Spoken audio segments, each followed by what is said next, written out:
നമുക്ക് നമ്മുടെ കരങ്ങളെ നെഞ്ചോട് ചേർത്ത് പിടിച്ച് നമ്മുടെ കണ്ണുകൾ ഇറക്കി പിടിച്ചുകൊണ്ട് സുഖം അതിൻ്റെ മഹത്വത്തിന് കൂടാരം ഈ ആലയത്തിൽ സ്ഥാപിക്കുവാനായിട്ട് മോശ പ്രാർത്ഥിച്ചപ്പോൾ ദൈവത്തിൻ്റെ മഹത്വം ഇറങ്ങി വന്നു. പഴയ നിയമം ജനത പ്രാർത്ഥിച്ചപ്പോൾ ദൈവത്തിൻ്റെ മഹത്വം ഇറങ്ങി വന്നു. ദാവീദും സോളമനും പ്രാർത്ഥിച്ചപ്പോൾ ദൈവത്തിൻ്റെ മഹത്വം ഇറങ്ങി വന്നു.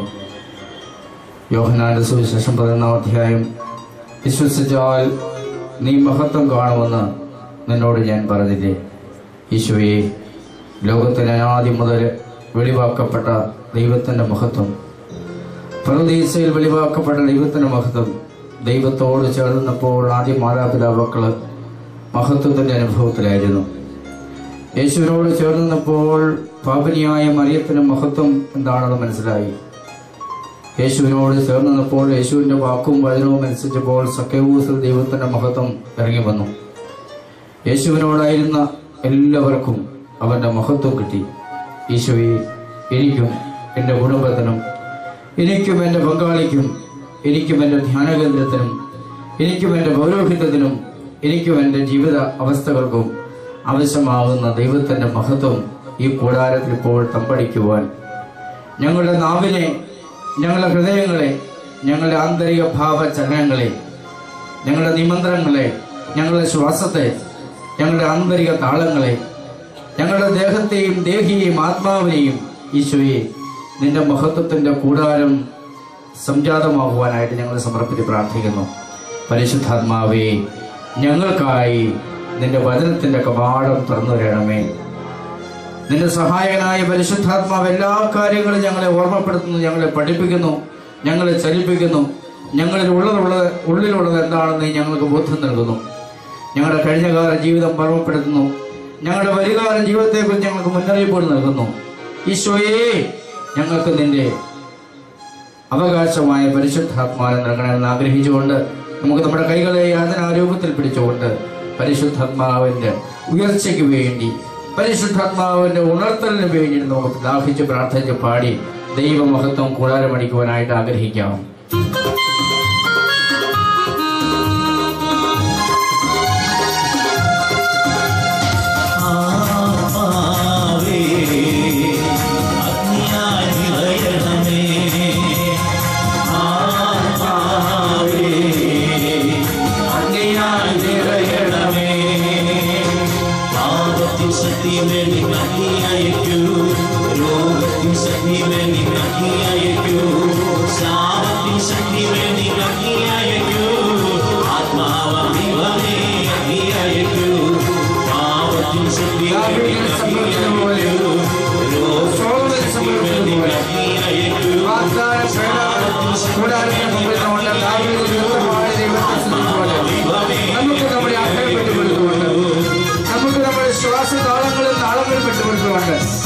നിന്റെ കൈ ദൈവത്തെ മഹത്വപ്പെടുത്തുവാനായിട്ടല്ലെങ്കിൽ, നിന്റെ ശരീരത്തിന്റെ അവയവങ്ങൾ ദൈവത്തെ മഹത്വപ്പെടുത്തുവാനല്ലെങ്കിൽ ദൈവം നിന്റെ ശരീരത്തിൽ മഹത്വപ്പെടുകയില്ല പ്രിയപ്പെട്ടവരെ.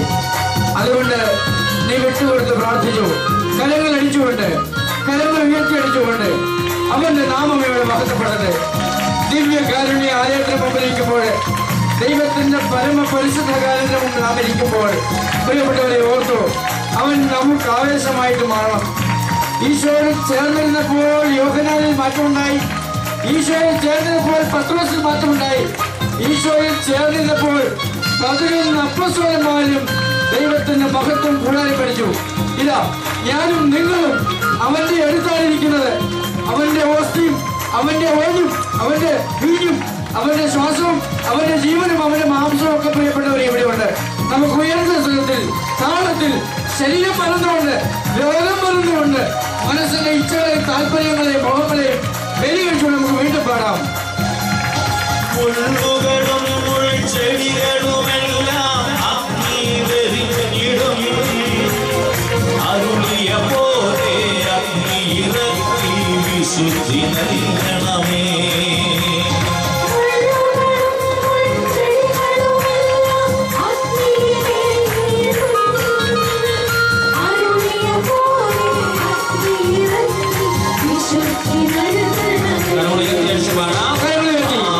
Sati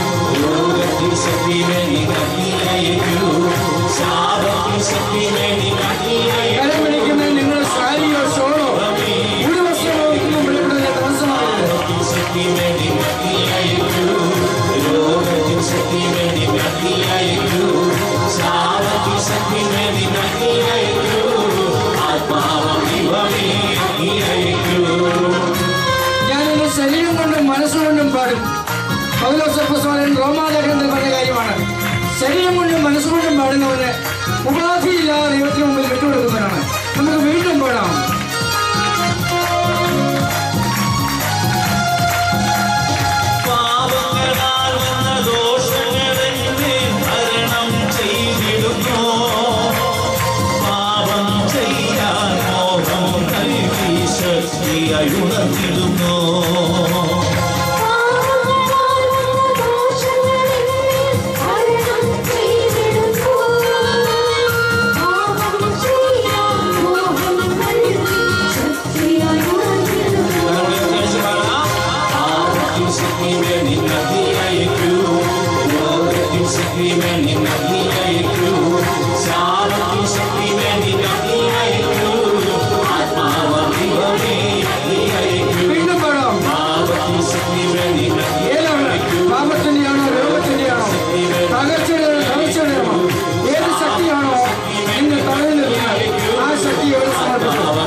ഇതുപോലെ വാഗ്ദാന പേടകത്തിന്റെ കൂടാരത്തിന് മുമ്പില് ഒരിക്കല് ശരീരവും മനസ്സും ജീവിതവും സമർപ്പണവും ഒക്കെ മറന്നുകൊണ്ട് ആടിപ്പാടി സന്തോഷിച്ച് ദൈവകൃപയ്ക്ക് വേണ്ടിയിട്ട് ദാഹിച്ച് ദൈവമഹത്വം കൂടാരയോടേക്ക് വരുമ്പോഴെന്ന് പ്രാർത്ഥിച്ച ദാവീദ് പ്രായോഗിക ജീവിതത്തില് പ്രിയപ്പെട്ടവരെ ഒരു പർട്ടിക്കുലർ സന്ദർഭത്തില് തകർന്നു പോയ വ്യക്തിയാണ്.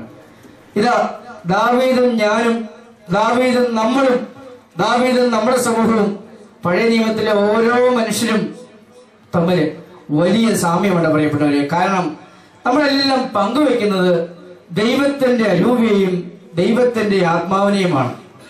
ദൈവാംശം ഉള്ളിലുള്ളത് കൊണ്ട് സൃഷ്ടിയുടെ തുടക്കം മുതൽ ഒടുക്കം വരെയുള്ള ജീവികൾ തമ്മില്, മനുഷ്യർ തമ്മില്, പ്രത്യേകിച്ച് മനുഷ്യർ തമ്മില് ഭേദ്യമായ ഒരു ബന്ധമുണ്ട്. ഹല്ലേലൂയ.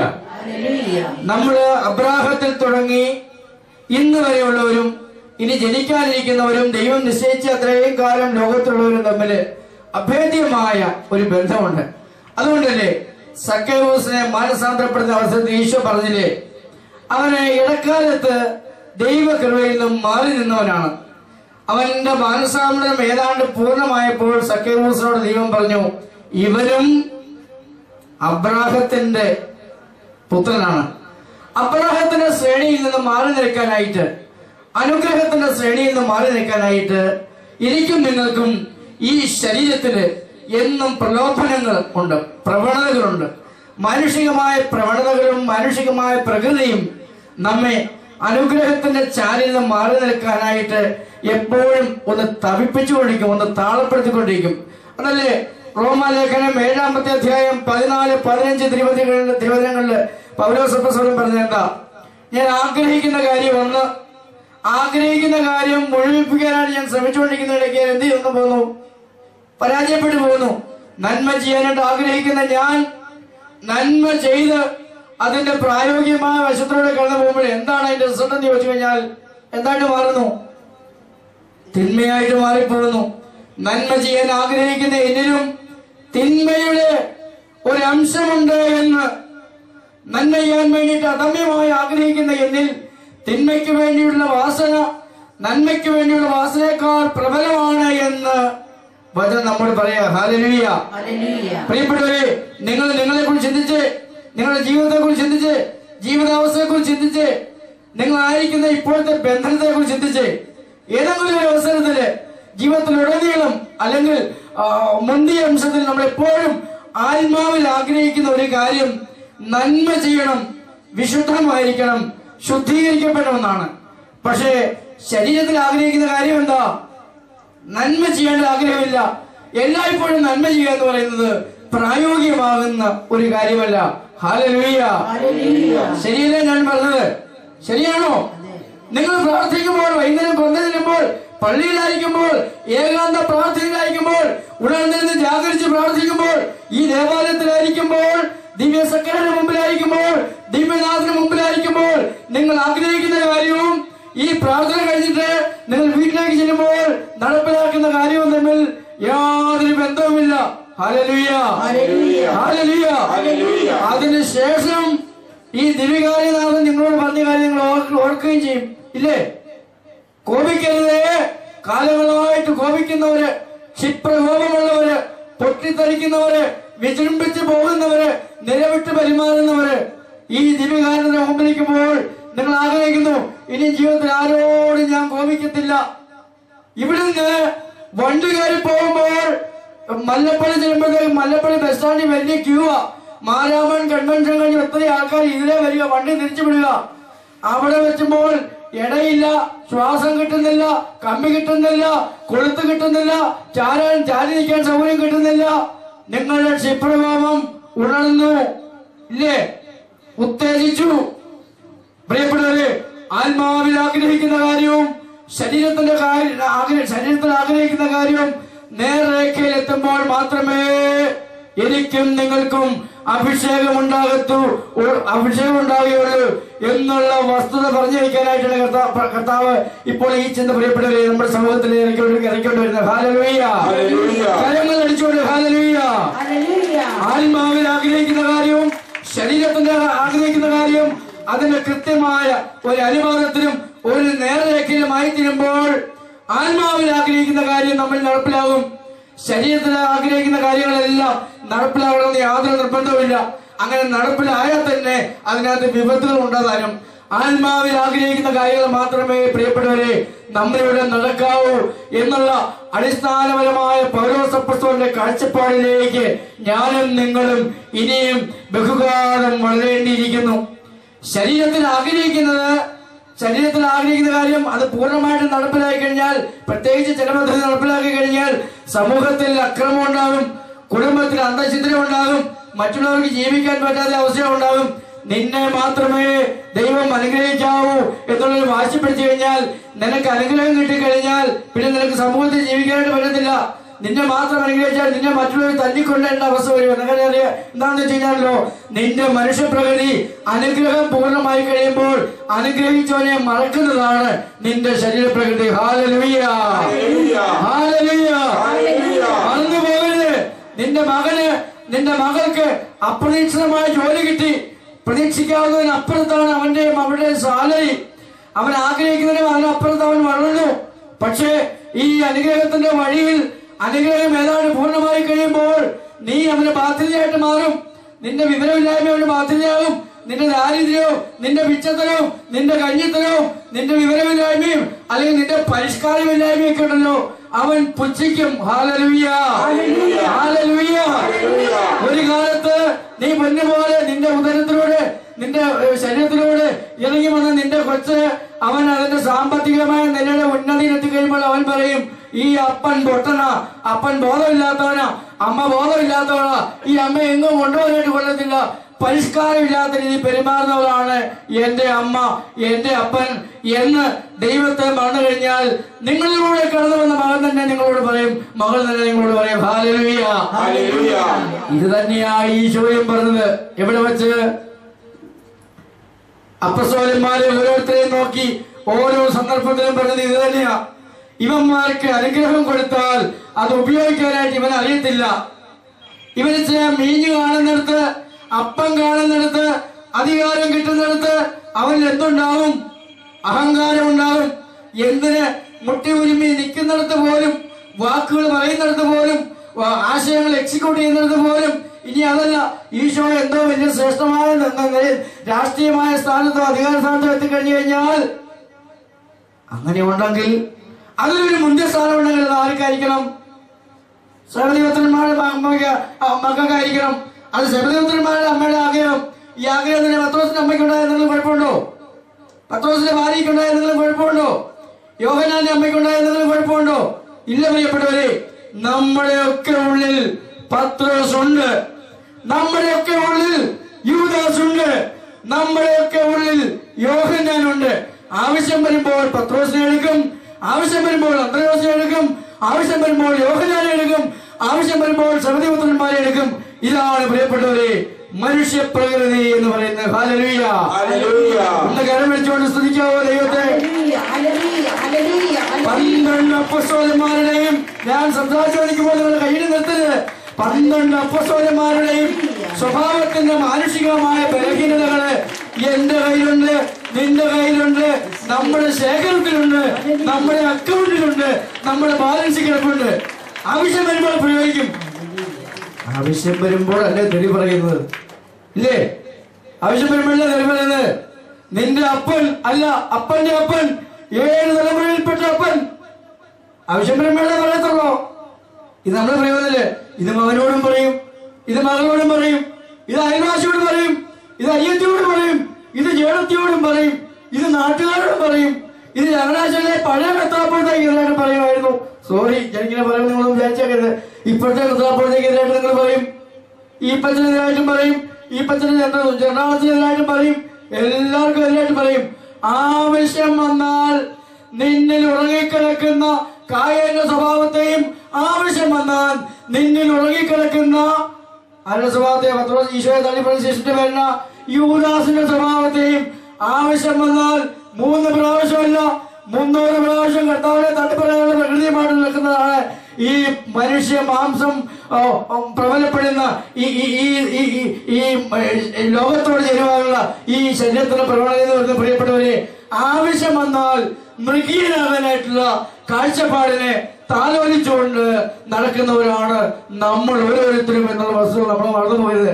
അതുകൊണ്ടാണ് പൗലോസ് അപ്പോസ്തലൻ ഈ റോമാലേഖനം 7-ാം അധ്യായത്തിൽ പ്രത്യേകിച്ച് പ്രിയപ്പെട്ടവരെ, സുവിശേഷത്തെ എനിക്കിത് ഞാൻ പലപ്പോഴും ചെയ്തിട്ടുണ്ട്, സുവിശേഷത്താൽ കുറച്ചും കൂടി കനപ്പെട്ട ഭാഷയും യാതൊരു തരത്തിലും വിട്ടുവീഴ്ചയില്ലാത്ത സമീപനവും ഞാൻ കാണുന്നത് പൗലോസ് അപ്പോസ്തലന്റെ ലേഖനങ്ങളിലൂടെയാണ്. ഒരു വിട്ടുവീഴ്ചയുമില്ല. യേശുവിനെ കണ്ടെത്തിയതിനു ശേഷവും യേശുവിനെ കണ്ടെത്തുന്നതിന് മുമ്പുള്ള പൗലോസിന്റെ അറിവ് 2 തരത്തിലുള്ള അറിവാ. അന്നോ സാവൂളിന്റെ അറിവ്, ശത്രുവിനെ ഒരാൾ പീഡിപ്പിക്കുമ്പോൾ അവനെ ഗാലറിയിൽ ഇരുന്നുകൊണ്ട് അവൻ പീഡിപ്പിക്കുന്നില്ല, മറിച്ച് പീഡിപ്പിക്കുന്നവന്റെ വസ്ത്രം പീഡനത്തിന് എന്തെങ്കിലും കുറവുണ്ടാക്കുന്നുണ്ടെങ്കിൽ അത് വാങ്ങി സൂക്ഷിച്ചിട്ട് നീ കൊടുത്തോളാ എന്ന് പറയുന്നതാണ് സൗളിന്റെ സ്വഭാവം. അല്ലേ? എസ്തപ്പാനോസിനെ പീഡിപ്പിച്ച അവസരത്തിൽ പീഡിപ്പിക്കുന്ന ആൾക്കാർക്ക് വെള്ളവും വാഹന സൗകര്യവും മറ്റു ക്രമീകരണങ്ങളും ഇതര സംവിധാനങ്ങളും ചെയ്തു കൊടുത്തയാളാണ് ആര്? സൗൾ എന്ന് പറയുന്ന ആള്. എന്ന് പറഞ്ഞാൽ ഇത് തന്നെ നമ്മളും ചെയ്യുന്ന ആളാ. നമ്മുടെ ശത്രുവിനെതിരായിട്ട് ആരെങ്കിലും എന്തെങ്കിലും ചെയ്തു കഴിഞ്ഞാൽ അത് അങ്ങനെ തന്നെ ആയിക്കോട്ടെ, അതിന്റെ അളവ് കുറഞ്ഞു പോയിട്ടേ ഉള്ളൂ, ഒരല്പം കൂടെ കൂട്ടിയാലും കുഴപ്പമില്ല. എന്നോട് അവൻ ചെയ്തതിന് അവനോട് വേറൊരാൾ ചെയ്തു എന്ന് നമ്മുടെ ഉള്ളിൽ സാവൂൾ കിടപ്പില്ലേ? ഉണ്ടോ? ഉണ്ട്. നമ്മളിൽ സാവൂളുണ്ട് പ്രിയപ്പെട്ടവരെ. അതുകൊണ്ട് നമ്മളിൽ ഈ സാവൂളിന്റെ അറിവുമായിട്ട് നടക്കുന്ന നമുക്ക് ഏതറിവാ വേണ്ടെന്ന് വെച്ച് കഴിഞ്ഞാൽ പൗലോസിന്റെ അറിവ് പ്രിയപ്പെട്ടവരെ നമ്മുടെ ഉള്ളിലേക്ക് കയറിക്കൊള്ളണം. Hallelujah, hallelujah. സാവൂളിന്റെ അറിവുമായി നടക്കുന്ന എന്നെ കേൾക്കുന്ന ദൈവത്തിന്റെ മകനെ മകളെ, എന്റെ സഹോദര സഹോദരിയോട് ഞാൻ പറയുകയാണ്, പൗലോസിന്റെ അറിവാണ് നമുക്ക് വേണ്ടത്. ഉത്ഥാനത്തിന് മുമ്പുണ്ടായിരുന്ന പത്രോസിന്റെ അറിവും യോഹന്നാന്റെ അറിവും അന്ത്രയോസിന്റെ അറിവും ഫിലിപ്പോസിന്റെ അറിവും മാറി. ഉത്ഥാനത്തിന് ശേഷം യേശുവിനെ കണ്ടുമുട്ടിയപ്പോൾ, ഈശോ ജീവനോടെ ഇരുന്നപ്പോൾ കിട്ടാത്ത സൗഭാഗ്യം ഈശോ ഇന്നും ജീവനോടെയാണ്. അവൻ മാംസത്തിൽ നിന്നും അപ്പത്തിലേക്ക് കടന്നു വന്നവെന്ന് മാത്രമേ ഉള്ളൂ. ഈശോയുടെ അപ്പമായിരുന്നപ്പോൾ കിട്ടാത്ത അറിവ് ഈശോയുടെ കടന്നു പോയതിനു ശേഷം ഉണ്ടായ ഗ്യാപ്പിനിടയിൽ ആര് പ്രവർത്തിച്ചപ്പോൾ, പരിശുദ്ധാത്മാവ് സന്നിവേശിപ്പിച്ചപ്പോൾ ആർക്കുണ്ടായി? അപ്പസ്വലന്മാർക്കുണ്ടായി. പ്രിയപ്പെട്ടവരെ, അനുഗ്രഹത്തിന് ഒരു ശൂന്യത ആവശ്യമുണ്ട്. Hallelujah, hallelujah, hallelujah. അനുഗ്രഹത്തിന് ഒരു ശൂന്യത ആവശ്യമുണ്ട്. ഈ ശൂന്യത ആരിലുണ്ടായിരുന്നു? അപ്പസ്വലന്മാരുണ്ടായിരുന്നു. ഈശോയുടെ ശിഷ്യന്മാരെല്ലാം ഈശോയുടെ മരണത്തിന് ശേഷം കാൽവരി മലയിൽ പോകാത്തവര്, കുരിശ് കണ്ടപ്പോൾ ഓടിപ്പോയവര്, അല്ലെങ്കിൽ കാൽവരി യാത്ര കടന്നു പോയപ്പോൾ ഓടിപ്പോയവര്, അല്ലെങ്കിൽ പിന്നീട് അവർക്ക് മറിച്ചൊന്ന് ചിന്തിക്കാൻ പറ്റാത്ത അവസരത്തിലേക്ക് അവരുടെ ജീവിതത്തിന്റെ നിരഭദ്രമല്ലാതായി എന്നുള്ളൊരു ചിന്താഗതി ഉണ്ടായി. പത്രോസ് പറഞ്ഞില്ലേ, ഞാൻ മീൻ പിടിക്കാൻ പോവാ, ഞാൻ പഴയ വള്ളമൊക്കെ സംഘടിപ്പിക്കാൻ പോവാ, ഞാൻ ചുടുവലയ്ക്ക് എവിടെയെങ്കിലും പോയി ഒരു പഴയ വള്ളമൊക്കെ മേടിച്ചിട്ട് വരും, നീ വരുന്നോ അവൻ വേണമെങ്കിൽ അവനെ കൂടെ കൂട്ടിക്കോ, നമുക്ക് പഴയ സംഘം പ്രബലപ്പെടുത്താം, പഴയ കൂട്ടായ്മ നമുക്ക് പ്രബലപ്പെടുത്താം. പ്രിയപ്പെട്ടവരെ, ഈശോയുടെ മരണത്തിന് ശേഷം 11 അപ്പസ്തോലൻ യൂദാസിൽ നേരത്തെ തന്നെ ശൂന്യത ഉണ്ടായി. ഈ ശൂന്യത ഉണ്ടായപ്പോൾ യൂദാസ് കർത്താവിനെ കുറിച്ചോ ആത്മാവിനെ കൊണ്ടോ നിറയ്ക്കാനായിട്ട് സാധ്യതയില്ല എന്നുള്ള തിരിച്ചറിവ് അവനുണ്ടായപ്പോഴത്തേക്ക് അവനെന്ത് ചെയ്തു? അവൻ കിട്ടിയ 30 വെള്ളി നാണയം എടുത്ത് വലിച്ചെറിഞ്ഞിട്ട് എവിടേക്ക് പോയി? അവൻ തൂങ്ങിച്ചാകാനായിട്ട് പോയി. നമ്മുടെയും ശൂന്യതയിലിടയിൽ അനുഗ്രഹിക്കപ്പെടുന്നില്ല, അഭിഷേകം കിട്ടുന്നില്ല, ദൈവാനുഗ്രഹത്തിന്റെ ചാലിലല്ല, ദൈവാനുഗ്രഹത്തിന്റെ നേർരേഖയിലല്ല, ദൈവത്തിന് പോലും എന്നെ രക്ഷിക്കാൻ പറ്റത്തില്ല എന്ന് പറയുന്ന നമ്മളൊക്കെ എവിടെ ഇരിക്കുന്ന ആൾക്കാര്. നമ്മൾ തന്നെ സെൽഫ് ഇമേജ് ഉള്ളവരും സെൽഫായിട്ട് ക്രിയേറ്റ് ചെയ്യപ്പെട്ടവരും സ്വന്തമായിട്ടുണ്ടായവരും സ്വന്തമായി തീരുമാനമെടുക്കാൻ പറ്റുന്നവരും പ്രിയപ്പെട്ടവരെ, ബുദ്ധിക്കും യുക്തിക്കും ശരീരത്തിനും പ്രാധാന്യം കൊടുത്തുകൊണ്ട് ജീവിക്കുന്നവരാണ് നമ്മൾ ഓരോരുത്തരും. നിങ്ങൾ വചനം കേട്ടാലും വേണ്ടില്ല, വചനം കേട്ടില്ലെങ്കിലും വേണ്ടില്ല, ബുദ്ധിക്കും ശക്തിക്കും യുക്തിക്കും മാംസത്തിനും പ്രാധാന്യം കൊടുത്തുകൊണ്ട്, ഈ ബുദ്ധിക്കും യുക്തിക്കും മാംസത്തിനും ലൗകികതയ്ക്കും ശരീരത്തിന്റെ മാംസഭാവങ്ങൾക്കും പ്രാധാന്യം കൊടുക്കുന്നവന്റെ അവസ്ഥയാണ് അധപ്പതിച്ച അവസ്ഥ എന്ന് പറയുന്നത്. ഒരാളുടെ വ്യക്തി ജീവിതത്തിൽ ഹൃദയത്തിൽ നിന്നും മനസ്സിലേക്ക്, മനസ്സിൽ നിന്നും ആത്മാവിൽ നിന്നും ഹൃദയത്തിൽ നിന്നും മനസ്സിലേക്ക്, മനസ്സിൽ നിന്നും ശരീരത്തിലെ ഓരോ അവയവങ്ങളിലേക്കും ദൈവത്തെ കൊണ്ട് ആനന്ദിക്കാത്ത ഒരാളിൽ നടക്കുന്ന കാര്യമാണ് അനുഗ്രഹമില്ലാത്ത അവസ്ഥ അല്ലെങ്കിൽ അഭിഷേകമില്ലാത്ത അവസ്ഥ എന്ന് പറയുന്നത്. ഒരുപക്ഷെ നിങ്ങൾ വിചാരിക്കും നിങ്ങളുടെ ശരീരം മുഴുവൻ ദൈവത്തിൻ്റെതാണ്. ഈ ശരീരത്തിലെ ഏറ്റവും പ്രബലപ്പെട്ട ആയുധം ഏതാണെന്ന് ചോദിച്ചു കഴിഞ്ഞാൽ ഇതിനകത്ത് എനിക്കും നിങ്ങൾക്കും കാണാൻ പറ്റാത്ത ദൈവത്തിന്റെ അംശമാണ് ഈ ശരീരത്തിലെ ഏറ്റവും പ്രധാനപ്പെട്ട കാര്യം. അതുകൊണ്ടാണ് ലോകം മുഴുവൻ നേടിയാലും നിന്റെ ആത്മാവ് നഷ്ടപ്പെട്ടാൽ നിനക്കെന്ത് പ്രയോജനം? പ്രാർത്ഥിക്കുമ്പോൾ കിട്ടുന്ന ഒരു സുഖം മറ്റു ലോകത്തിലെ ഒരു സുഖവും എൻജോയ് ചെയ്യുമ്പോൾ നിങ്ങൾക്ക് കിട്ടത്തില്ല. നിങ്ങളുടെ കയ്യിലേക്ക് കേരള ലോട്ടറിയുടെ 5 കോടി ബമ്പർ തരുന്നു.